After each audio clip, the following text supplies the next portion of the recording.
Não consigo ligar para ninguém. Nada funciona. Eles não estão funcionando. A Rússia não ressoa mais com grandes marchas de vitória, mas com os passos de multidões furiosas. Os bancos estão vazios, milhões de cartões de crédito foram bloqueados, e a raiva está crescendo em todos os cantos. A juventude russa não está mais silenciosa nas redes sociais. Estamos sendo privados de tudo. Estamos sendo privados de dinheiro, de salários. Não podemos pagar nossos empréstimos porque as taxas de juros estão muito altas. Não podemos pagar.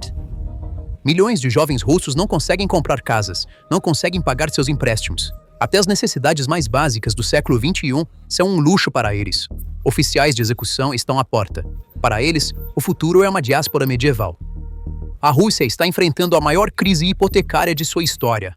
Agora, de Moscou a São Petersburgo, há apenas um medo: corrida aos bancos. Enquanto Putin envia soldados para a frente com seu sonho de império, os que ficam para trás estão sendo roubados por barões da construção sob proteção estatal. Esposas cujos maridos estão na frente estão sem teto. Veteranos estão afundando em dívidas. Eu voltei para a maldita guerra. 3 malditos meses sem pagamento. Tenho que pagar pelo meu tratamento. Aqueles que perderam suas casas em Kursk, aqueles que foram enganados em Rostov, todos clamam o mesmo grito: onde está o nosso dinheiro? Você nos deixou com nada além de um buraco. Agora, a raiva que derrubou o Tsar em 1917 voltou em 2026. E essa raiva está prestes a se transformar em uma chama que engolfa toda a paisagem russa. Dê uma olhada nessas imagens. Um pensionista buriato está esperando por moradia desde 1963 e ainda vive em um barraco construído em 1917 que está prestes a desabar. É o nosso dinheiro. Está tudo acabado. Meu marido está lá na frente. Ficamos sem casa aqui. Eles nos deixaram com nada além de um buraco no chão. Este grito não vem da Ucrânia. Está surgindo da Crimeia e de Rostov. Enquanto Vladimir Putin envia seus soldados para a frente com seu sonho de uma Rússia maior, os que ficam para trás estão sendo roubados pela Citystroy, um gigante da construção sob proteção estatal. Em Kursk, estamos testemunhando outro fiasco. Aproximadamente 200 civis irritados que perderam suas casas, foram despejados e estão atolados em dívidas se reuniram em frente ao prédio da administração do distrito de Sudzhansk. Para compreender plenamente a destruição que estamos testemunhando hoje, devemos primeiro lembrar o que agora se foi para sempre. Vamos voltar apenas 5 anos. Aqueles dias agora parecem tão distantes para o povo russo como se pertencessem a outro universo.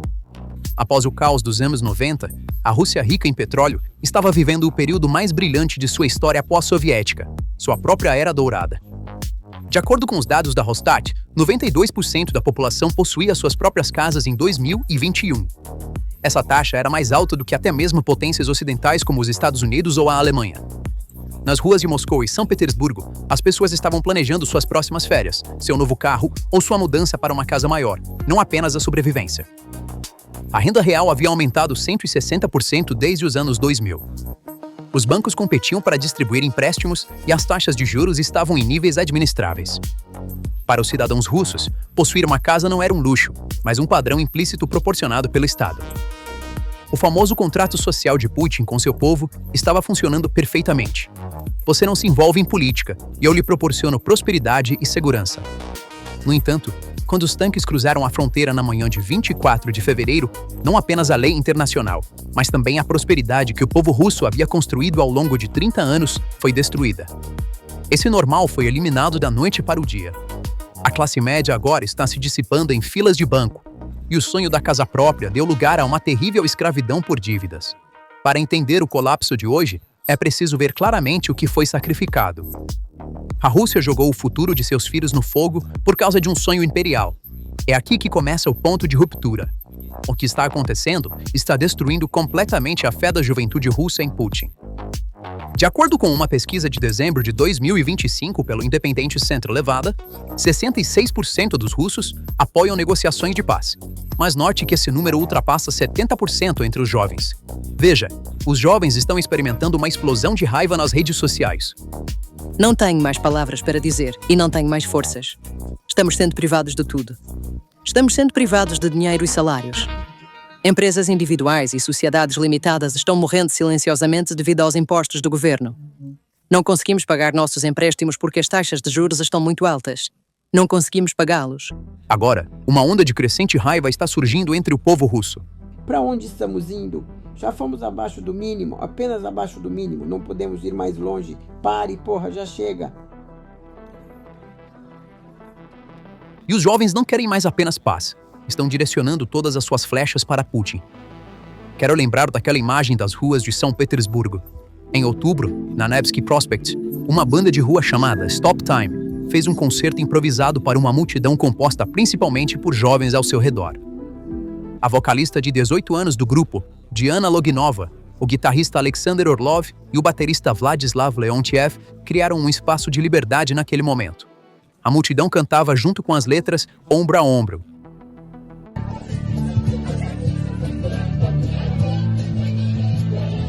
Mas o que transformou essa apresentação em um crime, até mesmo um manifesto de rebelião, foi o próprio repertório.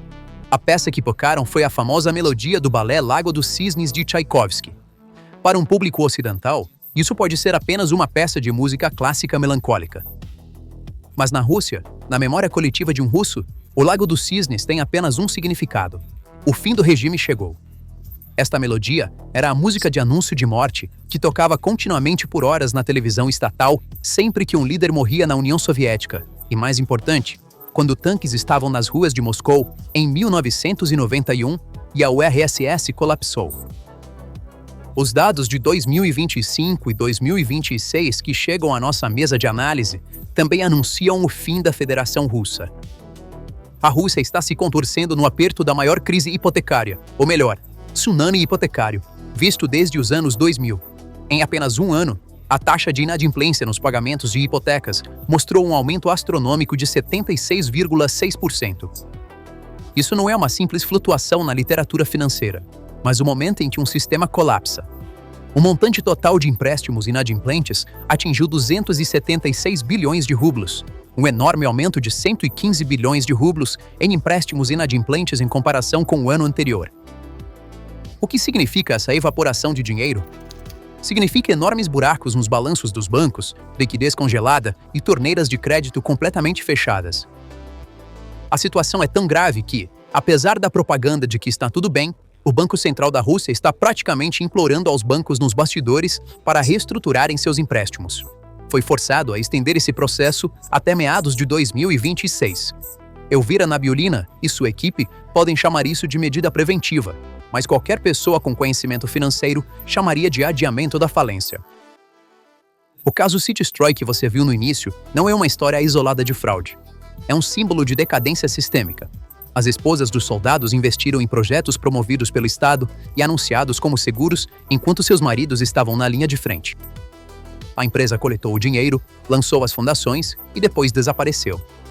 Aqueles edifícios inacabados na Crimeia e em Rostov simbolizam não apenas a fuga dos empreiteiros, mas também a falha dos mecanismos de controle das autoridades estatais. De onde vem a audácia dessas empresas de construção? Do caos, da falta de supervisão e da suspensão do Estado de Direito criados pela economia de guerra. Enquanto o regime de Putin canalizava toda a sua energia e recursos para a indústria militar, a economia civil foi deixada à própria sorte. Com a inflação muito acima dos números oficiais, os custos de construção dispararam. Completar o projeto deixou de ser lucrativo para os empreiteiros, então eles escolheram a saída mais fácil: pegar o dinheiro e fugir. A difícil situação econômica, alertada pelo analista Igor Dodonov, não é mais um convidado esperando à porta. É um monstro que se instalou na cozinha do povo russo. As rendas reais estão encolhendo enquanto o custo de vida está disparando. As pessoas estão se afundando em dívidas apenas para sobreviver. Eles esperam na fila por horas apenas para conseguir itens básicos de alimentação, como ovos. Claro, essas filas são para os sortudos que têm poder de compra. As fontes de renda dos russos, das quais dependem para pagar suas dívidas, estão sendo esmagadas pela pressão inflacionária criada pela guerra. Este quadro técnico nos mostra o seguinte: a classe média na Rússia está sendo sistematicamente destruída. O outrora orgulhoso grupo de proprietários de casas tornou-se agora um exército sem teto e sem esperança de devedores à mercê dos bancos. Quando o mercado imobiliário de um país colapsa, nunca se limita apenas a tijolos e argamassa. Esse colapso se espalha como veneno pelas veias do sistema financeiro e, por fim, paralisa todo o organismo. O que está acontecendo na Rússia agora É precisamente esse efeito dominó. A inteligência ucraniana vem alertando há meses que a estabilidade oficial é uma mentira. Agora, até mesmo instituições próximas ao Kremlin chegaram ao ponto em que não podem negar essa realidade. O Centro de Análise Macroeconômica anunciou em seu relatório que uma crise bancária efetivamente começou na Rússia. De acordo com o relatório, os empréstimos problemáticos já ultrapassaram o limite de 10%, que é considerado a linha vermelha para o sistema bancário. Em alguns setores críticos, essa taxa atingiu 19%. O que isso significa? 1 em cada 5 empréstimos concedidos pelos bancos não está sendo pago. Para um banco, isso significa uma crise de liquidez. O sistema está atualmente sobrevivendo apenas com dinheiro de respiração artificial injetado pelo Fundo Nacional de Bem-Estar do Estado. Ou seja, as últimas reservas restantes das receitas do petróleo. No entanto, as reservas não são infinitas, e a velocidade com que estão se esgotando é assustadora. Para os cidadãos comuns, o sistema já colapsou. Nas primeiras semanas de 2026, os bancos russos bloquearam de 2 a 3 milhões de cartões de crédito e contas bancárias em um movimento de pânico sem precedentes. Este número é exatamente 10 vezes a média mensal de 330 mil bloqueios vistos em tempos normais. Este aumento massivo é a indicação mais clara de que os bancos, temendo uma crise de liquidez, começaram a confiscar o dinheiro de seus clientes. Pessoas cujos cartões são recusados no caixa do mercado, motoristas parados em postos de gasolina, aposentados incapazes de sacar suas pensões. Quando as pessoas correm para as agências bancárias, a resposta que recebem é singular e imutável: vá ao Banco Central. Esta resposta não é uma fuga de responsabilidade, mas uma declaração de impotência. As agências bancárias estão se transformando em potenciais centros de revolta, reunindo multidões furiosas. Esta situação aciona o ponto mais sensível do povo russo, a questão: meu dinheiro está seguro? Quando a confiança se vai, uma corrida aos bancos é inevitável.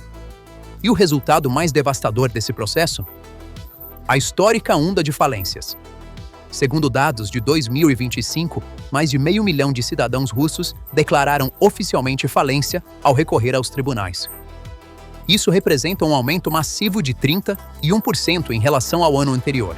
No entanto, o detalhe-chave aqui é que 97% dessas falências foram iniciadas não pelos credores, mas pelos próprios devedores.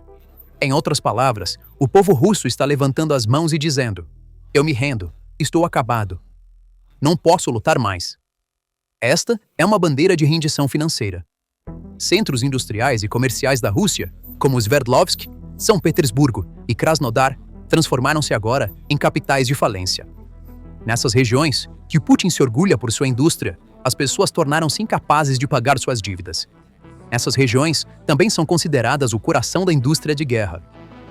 É possível falar sobre produtividade ou lealdade em uma região industrial onde os trabalhadores estão falidos e afundados em dívidas? Este efeito dominó também esmagou a psicologia da sociedade russa. As pessoas pararam de fazer planos para o futuro. Elas estão apenas tentando sobreviver ao dia de hoje. Quando os cartões de crédito são bloqueados, as pessoas tentam mudar para o dinheiro. Isso alimenta o mercado negro e a economia informal. Essa demanda por dinheiro, combinada com a desvalorização do rublo e a inflação, está puxando a economia para uma espiral descendente. Neste ponto, a pergunta que precisa ser feita é esta: por que o Estado russo está colocando seu próprio povo nessa situação? A resposta pode fazer parte de um plano muito mais sombrio e estratégico do que você imagina. Isso não é incompetência. Isso é uma escolha. Onde o dinheiro acaba, o concreto não é derramado. No entanto, na estratégia do Kremlin, a falta de derramamento de concreto foi transformada em uma oportunidade para derramamento de sangue. Em Moscou e em outras grandes cidades, os desenvolvedores estão abandonando em massa novos projetos habitacionais.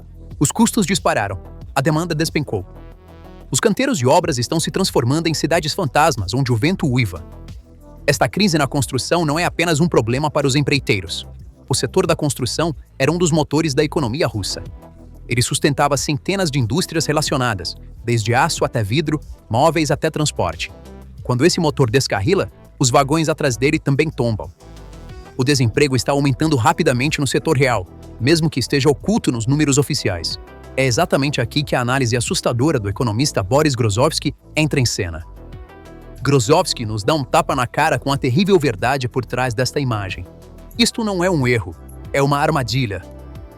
De De acordo com a teoria de Grozovsky, que poderíamos chamar de pobreza armada, as pessoas caem em uma situação desesperadora, fazem pequenos empréstimos, não conseguem pagá-los e ficam presas em uma armadilha de dívidas.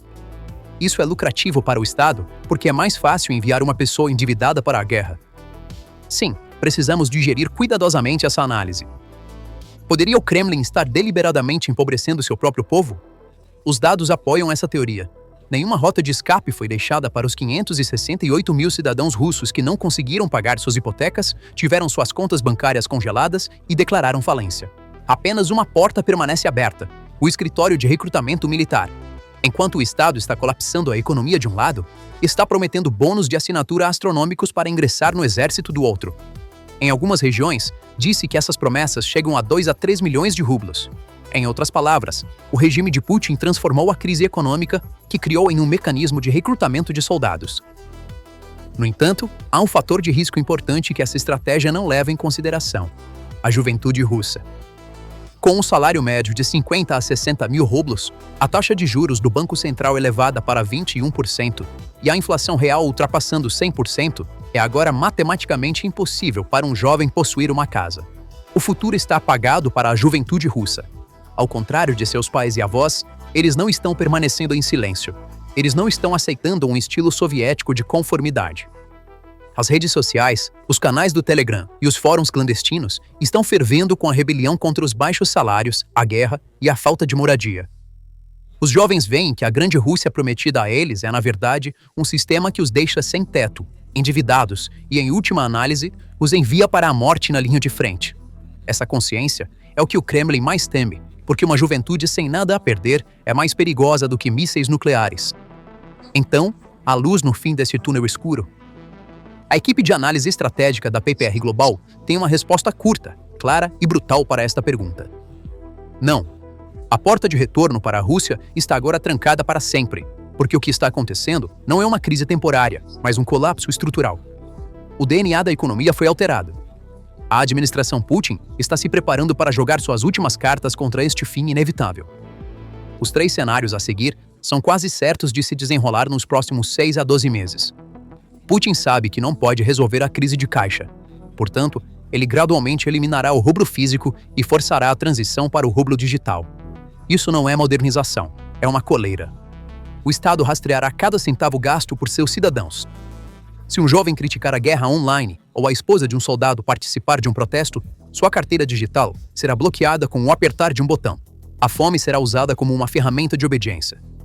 Quando a raiva do povo começará a abalar as paredes do Kremlin, Putin terá que encontrar um alvo para redirecionar essa raiva, e esse alvo está pronto: banqueiros e barões da construção gananciosos.